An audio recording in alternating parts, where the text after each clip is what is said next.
Tu veux savoir pourquoi la plupart des débutants perdent en bourse? Ce n'est presque jamais la faute du marché. Le marché, lui, monte sur le long terme. Le vrai problème est assis juste devant l'écran. Oui, je parle de toi et de moi aussi. Les études le montrent depuis des dizaines d'années. L'investisseur moyen gagne bien moins que le marché qu'il achète. Toute la différence vient de son propre comportement. 6 erreurs reviennent tout le temps, toujours les mêmes. Elles coûtent des milliers d'euros aux gens normaux. La bonne nouvelle, c'est qu'elles s'évitent très facilement. Dans cet épisode, on les démonte une par une. Reste jusqu'au bout la 6e et la plus sournoise. Erreur numéro 1, jouer au génie de la finance. Tu cherches la pépite, l'action qui va exploser. Spoiler, les professionnels la cherchent aussi, avec des armées d'analystes. Et la majorité d'entre eux perd contre un simple indice. Sur 15 ans, environ 9 fonds sur 10 font moins bien que le marché mondial. Toi, tu penses faire mieux entre 2 réunions? Un ETF Monde achète des milliers d'entreprises d'un coup. Pas besoin de deviner le gagnant, tu les prends tous. C'est moins glorieux en soirée, je te l'accorde. Mais ton compte en banque préfère l'ennui à la gloire. Erreur numéro 2, tout miser d'un seul coup. Et souvent au pire moment possible en plus. Souviens-toi de l'euphorie de 2021. Tout montait, tout le monde se croyait doué. Des milliers de débutants ont mis toutes leurs économies d'un coup. Puis 2022 est arrivé, moins 20%. Douche froide, panique totale et abandon définitif pour beaucoup. La solution s'appelle le lissage. Et elle est bête comme chou. Tu investis la même somme chaque mois, quoi qu'il arrive. Quand ça baisse, tu achètes moins cher, automatiquement. Plus besoin de deviner le bon moment, il n'existe pas. Erreur numéro 3. Vendre en panique quand ça baisse. Le marché perd 20%. Ton ventre se noue.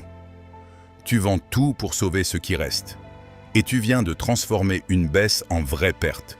Retiens bien cette phrase, elle vaut de l'or. Une perte ne devient réelle que le jour où tu vends.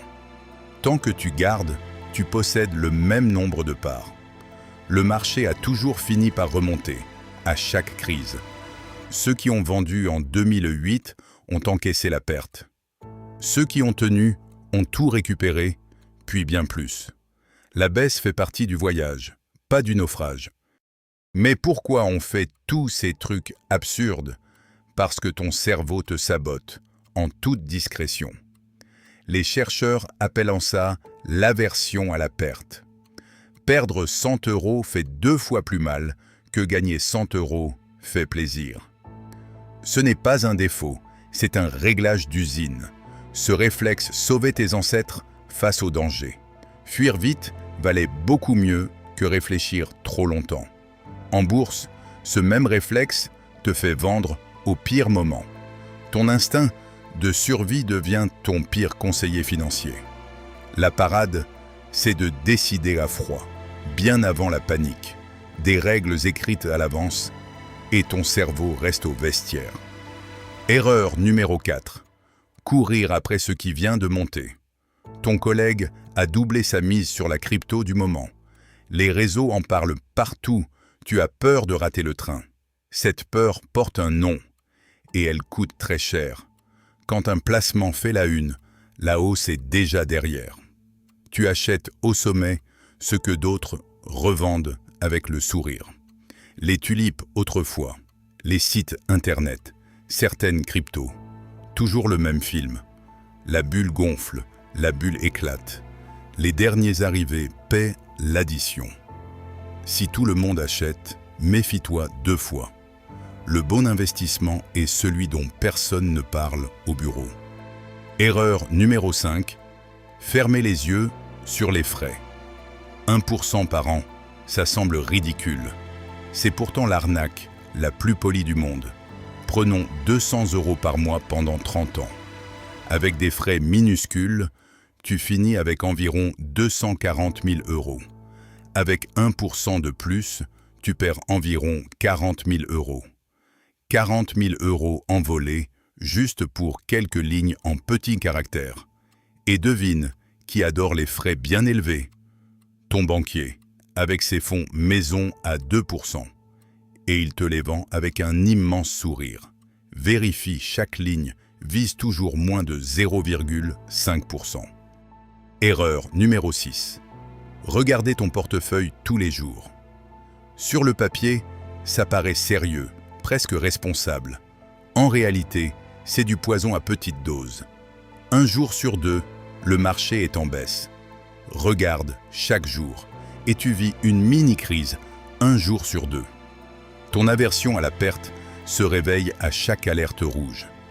Et plus tu regardes, plus tu as envie d'agir. Plus tu agis, plus tu fais d'erreurs et plus tu perds. Les études sur les comptes hyperactifs sont sans appel. Ceux qui bougent le plus sont ceux qui perdent le plus. Supprime l'application de ton écran d'accueil, ton futur toi te remercie. Tu as remarqué le point commun de ces 6 erreurs? À chaque fois, c'est l'action qui ruine, pas l'inaction. En bourse, c'est l'ennui qui gagne à la fin. Une étude célèbre circule chez un grand courtier américain. Ils ont cherché les comptes clients les plus performants. Résultat, les meilleurs comptes appartenaient à des gens qui avaient oublié leurs comptes. Certains étaient même décédés. Impossible de faire plus calme. Pas de panique, pas de mode, pas de génie. Juste le marché qui travaille, sans personne pour le déranger. Ton job d'investisseur, c'est de devenir magnifiquement ennuyeux. Moins tu y touches, plus ton argent pousse tranquillement. Voici ta checklist anti-erreur. 5 règles à afficher sur ton frigo. Règle 1. Un seul ETF monde comme moteur. Pas de pépites, pas de paris, tout le marché d'un coup. Règle 2. Un virement automatique programmé chaque mois. C'est lui qui investit à ta place, pas ton humeur. Règle 3. Ne jamais vendre pendant une baisse. Règle 4. Des frais totaux sous 0,5% par an. Règle 5. Regardez ton portefeuille une fois par mois, maximum. 5 règles, et tu évites déjà les 6 erreurs. Imprime-les, affiche-les, et surtout, respecte-les quand ça secoue. C'est dans la tempête qu'une checklist sauve le navire.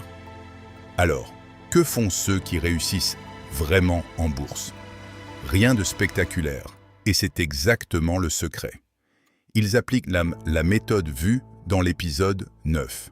Un virement automatique, un ETF monde et du temps. 3 ingrédients, 0 émotion, 0 décision à prendre chaque mois. La machine tourne toute seule, eux vivent à leur vie. Pendant que d'autres scrutent les cours, eux regardent ailleurs. Leur portefeuille est aussi excitant qu'un documentaire sur les escargots. Et c'est précisément pour ça qu'il finit par performer. L'ennui assumé, c'est la stratégie des gens patients. Ils ont compris que la richesse se construit en silence. On récapitule les 6 erreurs, une phrase chacune. 1. Chercher la pépite au lieu de l'ETF monde. 2. Tout miser d'un coup au lieu de lisser. 3. Vendre en panique. La perte n'existe que si tu vends. 4. Acheter la mode quand la hausse est déjà passée. 5. Ignorer les frais qui dévorent des milliers d'euros. 6. Regarder chaque jour au lieu d'une fois par mois. Évite ces pièges, tu bats déjà la majorité des débutants. Au prochain épisode, tu pars de 0, la règle des 20 euros. Un épisode spécial pour ceux qui partent de rien. Abonne-toi dès maintenant pour ne pas le rater. Et dis-moi en commentaire ton erreur favorite. À très vite.